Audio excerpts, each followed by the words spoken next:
आदाब नाज़रीन, मैं सनम एजाज और आप देख रहे हैं जेके स्पेशल। हालात और वाक़ात पे हमारी पहली नज़र शुरुआत कश्मीर के हालात से ही, कोविड के नहीं लेकिन एनकाउंटर के हालात से। और ये एनकाउंटर कुछ दिनों के बाद, कुछ दिन में बीच में रुक गए थे, उसके बाद एक बार फिर आज एनकाउंटर देखने को मिला। और ये जनूबी कश्मीर के शोपियां के गनापोरा के इलाके में हुआ। बाद दोपहर हुए इस एनकाउंटर में शाम देर गए। पुलिस ने ट्वीट में बताया कि एक मिलिटेंट मारा जा चुका है। बताया जाता है कि यहाँ पे मिलिटेंटों की मौजूदगी एक बाग में पाई गई थी। उसके बाद फोर्सेस ने इलाके को मुहासरे में लिया, जिस दौरान गोलियां चलने का वाक़ा सिलसिला जो है काफ़ी देर तक देखने को मिला, और जिसमें पुलिस ने बताया है कि एक मिलिटेंट मारा गया। इलाके में सूरत हाल कशीदा, इलाके की नाकाबंदी आखिरी खबरें मिलने तक जारी थी। ये एक हालात वाक़ात कश्मीर के, लेकिन दूसरा हाल अहवाल बहुत से लोग जानते हैं, और बहुत से लोगों के जानते हुए हम ये आप तक बात पहुंचाना चाहते हैं कि कोविड के हालात में बेहतरी तो आ रही है, लेकिन अभी भी वो हालात नहीं बने हैं जिसके सब मुंतज़िर हैं। और इन्हीं कोविड के हालात के बीच में दुनिया भर से तरह तरह की खबरें भी आती रही और कश्मीर में अफवाहें भी चलती रहीं। पिछले दिनों सोशल मीडिया पर एक वीडियो भी वायरल हुआ, जिसमें कोविड के वैक्सीन के हवाले से एक बैनुल-अक़वामी शख्सियत का नाम लेते हुए बताया गया कि कोविड का वैक्सीन नुकसानदेह है। लेकिन डॉक्टर्स का मानना है कि ऐसी कोई बात नहीं है। कुछ डॉक्टर्स ये भी कहते हैं कि कोविड वैक्सीन का अगर रिएक्शन होगा तो 1 दिन, 2 दिन, 48 घंटे, 72 घंटे में रिएक्शन सामने आ ही जाएगा। ये साल 2 साल का वक्फा लगने का तो सवाल ही नहीं है। साल 2 साल तक जिसको कोविड वैक्सीन लगा होगा, तब तक कोविड वैक्सीन के सारे जो सिम्टम्स हैं वगैरह हैं वो सब खत्म हुए होंगे। और डॉक्टर्स कहते हैं कि कोविड वैक्सीन जरूरी है। कुछ डॉक्टर्स की राय उन अफवाहों के बीच में। देखिए, हमारे समाज में एक चीज ये बहुत कूट कूट के भरी है कि नेगेटिविटी जो है वो बहुत ही जल्दी उसके वो जो है वो फैलती है। लोग उसको नेगेटिव चीज को जो है वो ज्यादा ही उसको इश्यू बनाते हैं और उसको फैलाते हैं। हालांकि जिस साइंटिस्ट ने ये बोला था, उसने खुद अपने ये डिनाई किया, उसने ये लिखा है कि मैं इस वैक्सीन के बारे में नहीं बोल रहा हूं कि ऐसे 2 साल के अंदर डेथ हो जाएगी, और उसने वो बिल्कुल मना किया है। और देखो, लोग इसको बार बार बता रहे हैं, मतलब नेगेटिविटी ले के बता रहे कि 2 साल के अंदर डेथ हो जाएगी। जिन्होंने वैक्सीन लगाई है उनको भी देख लो, जिस देश में ये वैक्सीन लगी है उधर भी डेथ रेट देख लो, और जहां नहीं लगी उधर भी डेथ ये रेट देख लो कि कितनी हुई है। जिन्होंने वैक्सीन लगाई है वो बिल्कुल सुरक्षित है। और अगर आप उनका एक नॉर्मल अगर देखा जाए तो एक्सरे चेस्ट देख लो, जिन लोगों ने वैक्सीन लगाई है उनके एक्सरे चेस्ट जो है कितना क्लियर आते हैं, और जिन्होंने वैक्सीन नहीं लगाई उनको अगर साइन सिम्टम आता है तो उनके एक्सरे की रिपोर्ट जो है वो कितनी कंजेशन और कितने उसमें सिम्टम आते हैं, ये सीधे सीधे आपके सामने की बात है। चलिए, डॉक्टर्स की बात, और डॉक्टर्स की बात के बीच में डॉक्टर एक्सपर्ट्स बता रहे हैं कि फिजिकल डिस्टेंसिंग जरूरी करना है, और फिजिकल डिस्टेंसिंग के लिए सरकार ने कोविड कर्फ्यू भी लगाया है लगभग 1 महीना होने को। और आज जुम्मे का दिन था, और आज जुम्मे के दिन पे भी सबकी नजरें थी आज हालात क्या रहेंगे कोविड कर्फ्यू के दौरान के। तो शहर श्रीनगर के लाल चौक से लेकर दूसरे इलाकों के हालात वही थे जो अब तक चलते आ रहे थे। जुम्मा और सकूत का आलम शहर की सड़कों पर, कुछ सड़कों पर कुछ लोगों की हल्की फुल्की मूवमेंट भी देखी जा रही थी, और इस मूवमेंट के दौरान पुलिस ने खसूसी नाके भी लगा रखे थे। पुलिस नजर रख रही थी कि बिना मतलब के, बिना जरूरत के कोई बाहर तो नहीं आ रहा है। श्रीनगर के लाल चौक में सकूत, हुका आलम और श्रीनगर की दूसरी सड़कों पर भी यही सूरत हाल। और यूं कहें, कुल मिला के कह सकते हैं कि वादिय कश्मीर से लेकर जम्मू तक के अक्सर इलाकों से खबरें सकूत की ही आ रही हैं। खबरें कोविड के रिलेटेड कर्फ्यू के हवाले से खबरें आ रही हैं कि अक्सर लोग एहतियात बरत रहे हैं। श्रीनगर की सूरत हाल, त्राल का हाल भी कोविड ने बेहाल कर रखा है, और त्राल की सड़कों पर भी यही सूरत हाल थी। और जम्मू से लेकर कश्तवाड़, डोडा, पुंछ, राजौरी, सांबा, कठुआ, जहां की खबर, जहां की बात हो, बताया जाता है कि कोविड कर्फ्यू के दौरान एहतियात अच्छी खासी बरती जा रही है, और एहतियात बरतने की ज़रूरत भी है, क्योंकि अभी तक कोविड बराबर जारी है। वो अच्छी खबर यही है कि कोविड की तादाद, पॉजिटिव केस की तादाद भी कम हुई है, अमवात का सिलसिला भी कम हुआ है। और इस सारे के बीच में कहीं न कहीं अभी जान बचाने के लिए कुछ और अरमान या कुछ और पापड़ बेलने ही पड़ेंगे। और इस सारे के साथ साथ ये भी बताता चलूं कि सरकार की तरफ से वैक्सीनेशन ड्राइव भी चल रही है। वैक्सीनेशन ड्राइव के साथ साथ इंतजामिया इलाकों पे नजर रखी हुई है, सेंटर्स पे नजर रखी हुई है। और जिला तरक्याती कमिश्नर कुपवाड़ा इमामुद्दीन सुबह से लेकर शाम तक कोविड से लेकर दूसरे मामला तक नजर रखते ही रहते। और आज भी नजर रखते हुए उन्होंने मुख्तलिफ कोविड सेंटर्स का दौरा किया। और इस दौरे के दौरान उन्होंने कोविड वैक्सीन के हवाले से लोगों पर जोर दिया कि अफवाहें अपनी जगह पे, अगर अफवाहें पर यकीन किया जाए तो फिर कुछ नहीं हो सकता है। और उन्हें लोगों से गुजारिश की कि वो कोविड का वैक्सीन कराएं। और उन्होंने कहा इंतजामिया की जहां उन्हें जरूरत महसूस होगी, एक फ़ोन की कॉल पे इंतजामिया उनके साथ रहेगी। कुपवाड़ा में जिला तरक्याती कमिश्नर इमामुद्दीन ने मीडिया से बात करते हुए यकीन भी दिलाया। इन द एस्टेब्लिशमेंट ऑफ ये जो है कोविड केयर सेंटर्स हैं, तो हम वॉर फुटिंग पे कर रहे हैं। जैसे आपने देखा कि भाई रूम्स है win selected, beds in place हैं, बेडिंग इन प्लेस है। तो इसमें 2 दिन तक और इम्प्रूवमेंट आएगी जब तक हमारा जो इसके हेल्थ के साथ भी जोड़ा जाएगा। बाकी जो मैं यहाँ के जो पंचायत सरबराह हैं, सरपंच हैं, उनको भी गुजारिश करूँगा कि अगर कोई पेशेंट इसमें है, पॉजिटिव हैं, उनको कोई होम में आइसोलेशन फैसिलिटी नहीं है, तो इनको फंक्शनल भी बनाना है। आज भी ऑनरेबल एलजी साहब की डायरेक्शन थी कि सिर्फ कोविड सेंटर जो है सिर्फ बनाने ही नहीं है, इनको फंक्शनल भी करना है, ताकि उन फैमिलीज़ को वो आसाइश और वो फैसिलिटी मिले जिनको घर में आइसोलेशन का कोई कमरा नहीं है, फैसिलिटी अवेलेबल नहीं है। कुपवाड़ा में जिला तरक्याती कमिश्नर तो बडगाम से लेकर बारामूला तक और खन्नाबल से लेकर खादिनयार तक हर तरफ से खबरें कोविड वैक्सीन के हवाले से अच्छी आ रही है। लोगों में एक अच्छा रिस्पांस भी देखा जा रहा है। और श्रीनगर का नज़दीकी ज़िला गांदरबल और गांदरबल की ज़िला तरक्याती कमिश्नर ने आज ये भी दावा किया कि 45 साल की उम्र के ऊपर के सभी लोगों को 100% वैक्सीन हो चुका है। गांदरबल में मीडिया से बात करते हुए उन्होंने बताया कि ये खुशआइद कदम है और अब उनका अगला पड़ाव 18 से 45 साल की उम्र का होगा, क्योंकि पहले पड़ाव में वो 100% कामयाब हो चुके हैं। जिला तरक्याती कमिश्नर गांदरबल ने मीडिया से बात करते हुए दावा पेश किया। जैसा कि आप सब लोग जानते हैं, पिछले 2 से 3 महीने से वैक्सीनेशन ड्राइव सभी जिलों में हमारे यूटी के चलाई जा रही है। In that the target for above 45 population for our district was 68,430. ये जो हमारा टारगेट था, इनिशियली थोड़ा सा वैक्सीनेशन की पेस हमारी कम थी, लेकिन कल हमने इस टारगेट को 100% अचीव कर लिया है।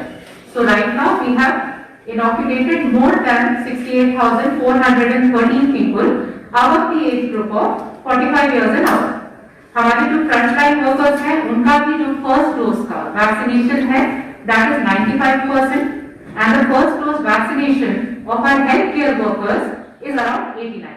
जिला तरक्याती कमिश्नर का दावा। और इस दावे के साथ साथ आपको बताता चलूं कोविड लॉकडाउन और इस लॉकडाउन के दौरान रियासत की सयाहत को भी नुकसान पहुंचा है। सियासत की बात तो ना सही, लेकिन रियासत की सयाहत महकमे को जो नुकसान पहुंचा है, यहाँ की इंडस्ट्री को जो नुकसान पहुंचा है, उस पर हर तरफ से हाहाकार मची हुई है। और इसी सयाहत के शोबे को मुस्तकम करने के लिए आज कमिश्नर सेक्रेटरी सयाहत सरमद हफीज़ ने एक आला सतही मीटिंग भी बुलाई थी, जिसमें डायरेक्टर टूरिज्म भी मौजूद थे। सयाहत शोबे से जुड़े सभी प्लेयर्स को मदऊ किया गया था और ज़मीनी हकायक को समझते हुए आगे का लाहेअमल तैयार करने की कोशिश भी की गई। और इसके साथ साथ आपको बताते चलूँ, सरकार की कल एक कोशिश हुई है।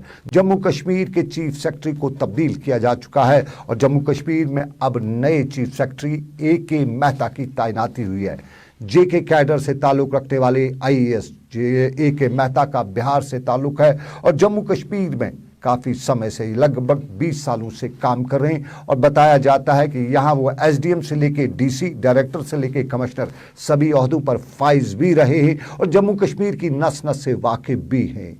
और उनकी तैनाती पर कई क्वार्टर्स से पॉजिटिव सिग्नल भी मिल रहा है। खुशाइद कदम लोग भी बता रहे हैं और बहुत से लोगों ने उनमें हवाले से ये भी बताया कि कश्मीर और कश्मीरियत की नस नस को जाँचने और परखने वाले AK मेहता से उन्हें उम्मीद है कि आने वाले दिनों में वो बातें, जो मामलात थे, उनसे हट के एक नए इंतज़ामी अमूर चलाने को देखने को मिलेंगे। और इसी हवाले से सिविल सेक्रेटरीट एम्प्लॉयज़ यूनियन ने भी उनका खुशामदीद कहा। शहर की सड़कों पर भी इस मामले पर खुशाइंद की बात की जा रही थी, लेकिन और मामलात भी हैं और इन दूसरे मामलात में इंतज़ामिया के कई और पड़ाव भी हैं। लेकिन हमारे ताजर परेशान हैं। हमारे इस कोविड ने हमारे ट्रांसपोर्टर को परेशान किया है, हमारे होटलियर को परेशान किया है। और चूंकि नए सेक्रेटरी कमिश्नर, जो चीफ सेक्रेटरी हैं, वो इससे पहले फाइनेंशियल कमिश्नर भी रहे हैं और लोग जानते हैं, मानते हैं कि फाइनेंस का कहीं ना कहीं इम्पोर्टेंट रोल है। और इन सभी हालात में फाइनेंस डिपार्टमेंट की भी जिम्मेदारी है कि लोगों का मदावा किया जा सके।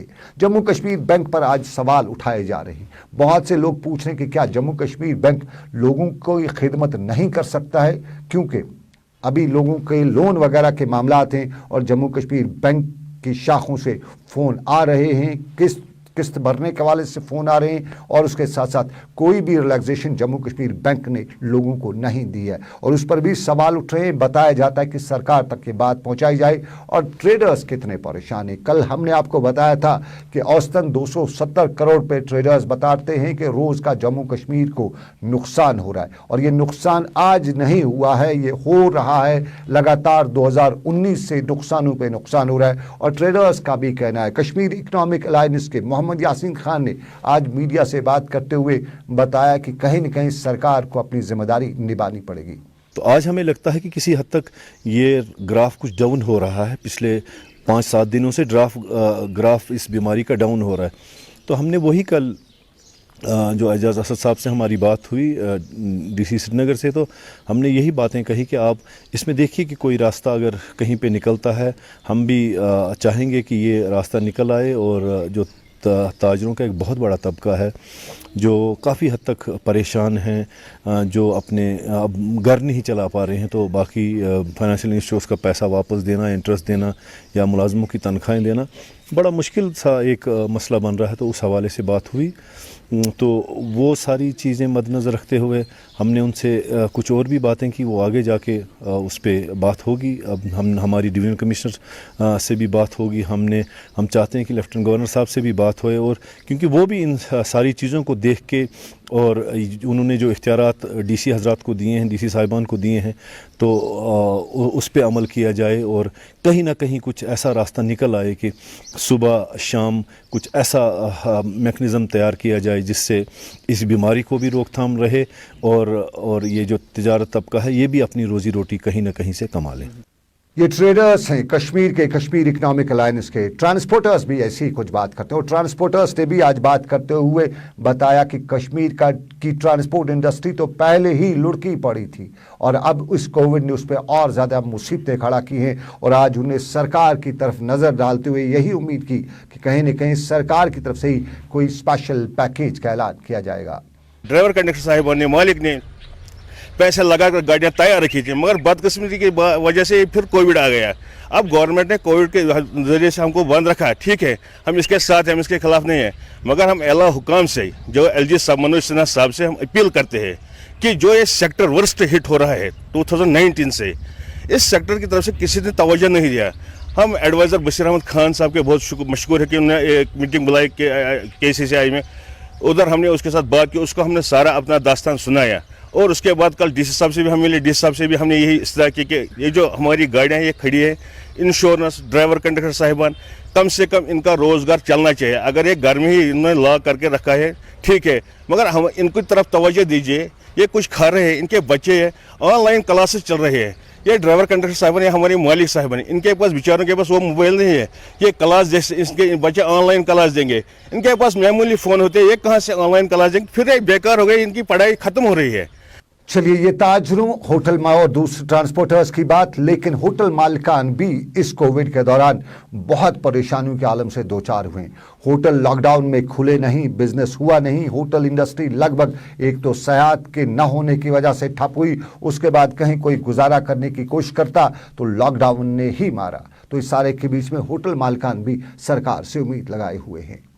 अभी कल हमने DC साहब से भी बात की थी, उनको रिक्वेस्ट किया कि हमें होम डिलीवरी और टेक अवे, क्योंकि इसमें जो कोविड में बहुत सारे ऐसे आपने घर देखे होंगे जो एंटायर घर के घर कोविड से परेशान हो जाते, फिर उनके लिए खाना बनाने वाला कोई नहीं होता, तो वो कम से कम रेस्टोरेंट से खाना मंगा सकते थे। ऐसे बहुत सारे लोगों को ये दिक्कत आ गई थी। उन्होंने फ़ोन भी किया हमारे रेस्टोरेंट्स को, जो होम डिलीवरी हम देते थे, लेकिन चूँकि ऑर्डर नहीं था, बंद पड़ा हुआ था, गवर्नमेंट रिस्ट्रिक्शंस बहुत ज़्यादा थी, तो इसलिए अब हमने डीसी साहब को कल रिक्वेस्ट किया कम से कम ये टेक अवेज और होम डिलीवरीज, क्योंकि हम इसमें पूरा SOPs का ख्याल रखते हैं, जो भी इसमें नॉर्म्स होंगे, जो भी SOPs है उसका पूरा रखा जाएगा।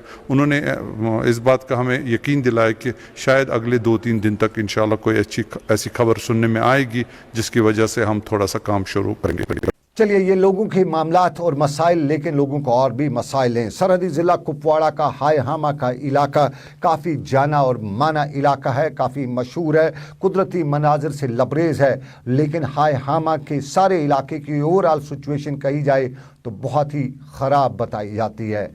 बिजली की तारों का जंजाल है, हाल ख़राब है, पानी की सप्लाई लाइन भी टूटी फूटी है, सड़कों के पर अंजर फंजर ढीले हो रहे हैं। और मुकामी लोग ये भी कहते हैं कि वोट हो तो पहले लोग निकल पड़ते हैं, सरकार का कोई और मामला हो तो आगे आगे होते हैं, सरकार को जब उनकी ज़रूरत होती है तो आ ही जाते हैं, लेकिन जब सरकार को कुछ आवाम के लिए करना होता है तो किया नहीं जाता है। और कुपवाड़ा के ज़िला तरक्याती कमिश्नर इमामुद्दीन को आज कुपवाड़ा के हायहामा इलाके की हालत ज़ार बताने की गुजारिश करते हुए मुकामी लोगों ने बताया कि उनका हाल अहवाल भी अरबाब इक़दार तक पहुँचाया जाए ताकि उनकी हालत भी सुधर सके, उनके इलाके की सड़कों की हालत भी बेहतर हो सके, उनके नलों में भी पानी आ सके, और कहीं न कहीं अगर हो सके, सरकार ने बताया था कि हमने 100% इलेक्ट्रिफिकेशन कर दी है। तो ये बिजली की तारें घरों से कैसे चलती हैं, ये बिजली की तारें किन खंभों से गुजरती हैं, वहाँ के लोग बता रहे थे कि क्या सरकार का वो दावा सही था या गलत। खाना लेते हैं शाम को तो बिजली आती है, जब हम उसमें हाथ रखते हैं वो चली जाती है, हमें नज़रअंदाज किया गया है। बिजली नहीं आ रही है हमारी को, हम हर एक लिहाज से हमारे को नज़रअंदाज किया गया। वोट तो हम देते हैं लेकिन उस वोट से हमें फ़ायदा नहीं मिलता है। वोट तो हमने भी अपनी राय से DDC को चुना, लेकिन मुझे उस दिन से वो नज़र नहीं आ रहा है हमारा DDC कहाँ है, DDC कैंडिडेट हमने उसको चुना। रही बात सरपंच की, हमने उसको वोट दिया है, उसने मुझसे खुद बात की कि तुम्हें मैं गवर्नर तक पहुँचा दूँगा, लेकिन मुझे वो नज़र नहीं आया। जो यहाँ पे रोड्स है वो जो रिस्पॉन्सिबिलिटी है वो गवर्नमेंट की है, बट जो कॉमन पीपल है वो यहाँ पे रोडों की मरम्मत कर रहे हैं, क्योंकि मेरे जो पापा है और अंकल है उन्होंने रोडों की मरम्मत की है। जैसे कि आप देख सकते हैं, आपने खुद भी देखा, अबाउट 30-50,000 हमारे घर वालों को लगे इस रोड की मरम्मत करने के लिए। जो ड्रेन है ना, परसों मेरे अंकल और पापा ने खुद करवाई साहब, जो कि ये गवर्नमेंट है, सरपंच पंच के लोगों की रिस्पॉन्सिबिलिटी है, लेकिन ये उल्टा ही हो रहा है कि यहाँ पे जो लोग हैं वो खुद कर रहे हैं। क्यों हमने जो लोगों को राइट से बोलने का, लेकिन जो यहाँ के लोग हैं वो खुद नहीं, वो बोल नहीं पा रहे हैं। क्यों? क्योंकि जो यहाँ पे सरपंच है वो उनको कुछ धमका रहे हैं, पता नहीं क्या क्या कह रहे हैं। तो मैं क्या रिक्वेस्ट करती हूँ आप लोगों से, प्लीज़ ये बात आगे पहुँचाइए। DC से मैं रिक्वेस्ट करती हूँ तमाम लोगों से कि इन रोडों की मरम्मत की जाए, ड्रेनेज सिस्टम ठीक करवाई जाए। कुपवाड़ा का हायहामा का इलाका, लेकिन नज़दीक का एक और इलाका भी है, वाटर खनी से कहा जाता है, और बहुत ही मशहूर इलाका है, कुदरती खानों के लिए भी मशहूर है। लेकिन यहाँ तो कितना काम हुआ है। 2018 में यहाँ पे पानी की टंकी बनाने का काम शुरू हुआ। शायद उम्मीद तब जागी थी कि इलाके के लोगों को बेहतर पानी, साफ पानी मुहैया हो पाएगा। शायद वहाँ बाकी मामला जो पानी के साथ जुड़े रहते हैं, बीमारियाँ जो जुड़ी रहती हैं, उन पे कहीं न कहीं रोक लग जाएगी। लेकिन करीबन 4 साल गुजरने के बाद भी टैंकी बनाने का काम वहीं पे है जो 3 साल पहले था। कोई उस पर काम नहीं किया जा रहा है, और मुकामी लोग भी यही बात पहुंचाने की अपील कर रहे थे। 2020 आज चलान 2021 गई टंकी कम्प्लीट। तुम वो आब कचा प्रॉब्लम आब जाय। PHE डिपार्टमेंट अपील करान कि अगर हसा तुम टंकी दिचु 2018 मज, यह क्या ब्रोह तुम करा, पोसा एवेलेबल मुश्किल वो चन खतर आब गई कत यह आब जाय। दोम चीज वो नुकसान कूत आब सह गो स्कूल ग्राउंड स्कूल वो आब समुत स्कूल ग्राउंड खराब। बन किन ग्राउंड बनोम कम से कम पतमे लट करे पान अत मेहनत, सह मेहनत गई जाय, बान गो आब सह सन कत बोजन खतर यह 2018 मज बन टंकी, वुन तन गई कम्प्लीट कह। चलिए ये गांव देहात की बात, लेकिन शहर का हाल अहवाल भी आपको बताते चलें कि करप्शन जैसे इल्जामात को लेकर कल श्रीनगर म्यूनसिपल कॉरपोरेशन के कॉरपोरेटरों और मेयर और डिप्टी मेयर ने भूख हड़ताल भी शुरू की। हड़ताल शुरू करने का आज उनका दूसरा दिन था और आज उन्हें साथ भी मिला डीडीसी के चेयरमैन का। और श्रीनगर के डीडीसी चेयरमैन मलिक आफ्ताब भी आज अपना रोते हुए वहाँ पहुँचे और बताते लगे कि जो तुम्हारा हाल है वही मेरा भी हाल है, जिन महकमों के साथ मैं जुड़ा हूँ वहाँ भी वही कुछ हाल है जो श्रीनगर म्यूनसिपल कॉरपोरेशन का हाल है। और आज श्रीनगर में मलिक आफ्ताब ने म्यूनसिपल कॉरपोरेशन को अपनी पूरी मदद देने का ऐलान करने के साथ साथ ये भी बताया कि कल उनको भी आपकी ज़रूरत पड़ती है, कल आप भी उनके साथ आइएगा। कल हमने जब सुना, क्योंकि ये इलेक्टेड मेंबर्स है, जब ये किसी जगह भूख हड़ताल पे बैठे हैं इसका मतलब है सारा श्रीनगर भूख हड़ताल पे बैठा है, सारा श्रीनगर रोड पे सोया है। तो हम भी और मेरे डीडीसी मेंबर्स भी साथ है, 14 मेंबर्स हैं हम भी इनके साथ हैं। हम भी श्रीनगर से ही रिप्रेजेंट हुए हैं, इलेक्ट हुए हैं श्रीनगर से, हम इनके साथ हैं हर चीज़ में। क्योंकि जो ब्यूरोक्रेसी यहाँ पर हम पे रूल करना चाहती है इलेक्टेड मेंबर्स पे, अगर वो चल रहा है तो फिर ये डेमोक्रेसी नहीं है। ये जो ब्यूरोक्रेसी का रोल यहाँ पर चलता है ये हम पे और रूल नहीं कर सकती। और जो यहाँ पर इनकी डिमांड है वो इनकी अपनी पर्सनल डिमांड कोई नहीं है। ये इलेक्टेड मेंबर्स लोगों ने इनको बनाया है, वो इनके पास आते हैं जब उनके मसाइल है। ये पॉजिटिविटी, ये श्रीनगर में श्रीनगर म्यूनसिपल कॉरपोरेशन के अंदर की पॉजिटिविटी जहां इल्ज़ाम करप्शन का है। और कल हमने बता ही दिया था कि यहाँ करप्शन का अगर एक जगह इल्ज़ाम है तो कई जगहों पे इल्ज़ाम और भी लगते हैं।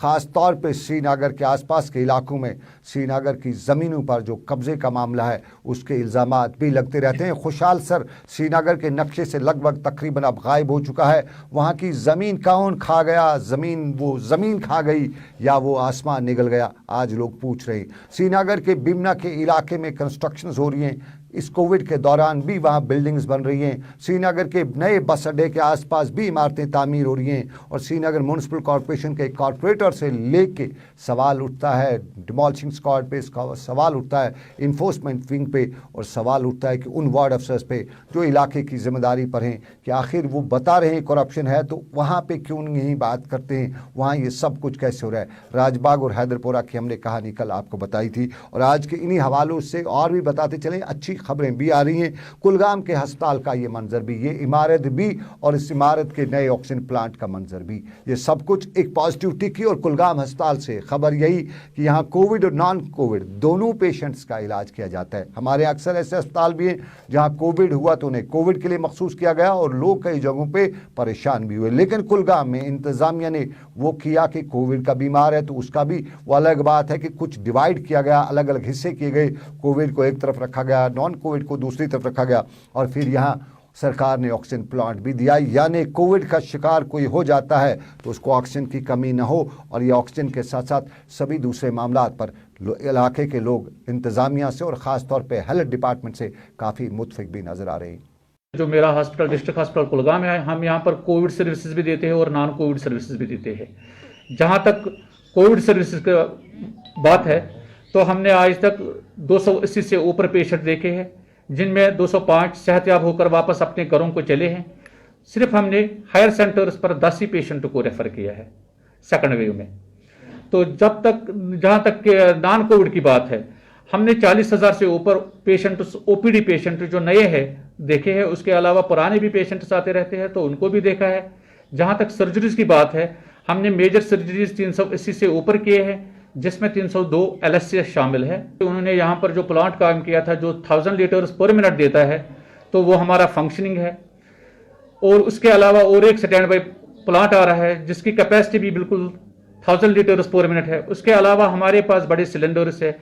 मैं आपको ये कहना चाहूँगा कि मेरे हॉस्पिटल में आज तक कोविड, जहाँ तक कोविड का सवाल है, वहाँ ऑक्सीजन की कोई प्रॉब्लम नहीं रही है। हमें रेगुलरली ऑक्सीजन आता रहता है। और चलिए नाज़रीन, कोकरनाग का हाल अहवाल भी आपको दिखाते चलें। कोकरनाग का हाल अहवाल यूँ बताते चलें कि ये नज़ारा जो है ये खशखाश का है और ये कुकरनाग जनूबी कश्मीर का इलाका है। पुलवामा से लेकर अनंतनाग तक अक्सर कहा जाता है कि लोग बंग की काश करते हैं, लेकिन अब कुकरनाग में खशखाश की काश होने लगी है। और कुछ लोग ये भी बताते हैं खशखाश की काश से दुनिया के खतरनाक तरीन नशा अफीम तैयार की जाती है। और इसी अफीम को, इसी खशखाश को ख़त्म करने के लिए पुलिस ने भी कार्रवाई की और आज बड़ी तादाद में पुलिस ने कई खेतों में उगाई गई खशखाश को बर्बाद किया, तहस नहस किया। यूं पुलिस की इस कार्रवाई के लिए शाबाशी तो देनी ही पड़ेगी क्योंकि हक अदा किया है और मुकामी लोग खुश हैं। मुकामी लोग पुलिस की इस कार्रवाई पर दो हाथ से ताली भी बजा रहे हैं। शुक्रिया पुलिस का बताया जा रहा है, लेकिन लाइन ऑफ कंट्रोल के लोग भी शुक्रिया कर रहे हैं हिंदुस्तान और पाकिस्तान की अफवाज का,